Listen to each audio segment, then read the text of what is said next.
আত্মসম্মানবোধ মানে কি নিজেকে বড় ভাবা? না। আত্মসম্মানবোধ মানে নিজেকে বিক্রি না করা। অহংকার হচ্ছে সত্য, যথার্থ অবস্থাকে অস্বীকার করা এবং মানুষকে হেয় প্রতিপন্ন করা। আত্মঅহংকার হচ্ছে আগুনের মতো, যা নিজে পুড়ে যায়, অন্যকেও পুড়ে ছারখার করে দেয়। আত্মসম্মানবোধ হলো আলোকবর্তিকার মতো, যা নিজে নিজে আলোকিত হয়, অন্যকেও আলোকিত করে দেয়। এমন অনেক সময় আসে যখন চারপাশ থেকে আপনাকে বলে, চুপ থাকো, তুমি পারবে না, তোমার যোগ্যতা নেই।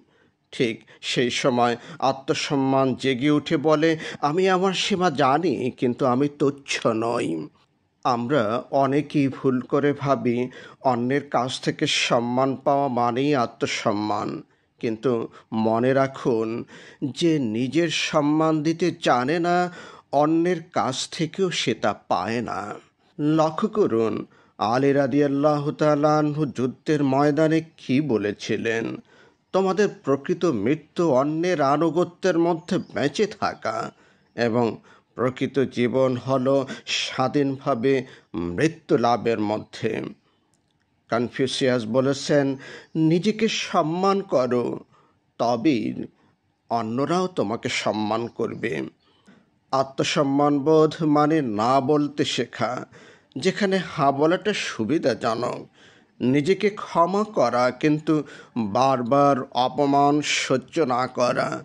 নিজের ভুল স্বীকার করা, কিন্তু সেই ভুলের জন্য নিজেকে তুচ্ছ না ভাবা।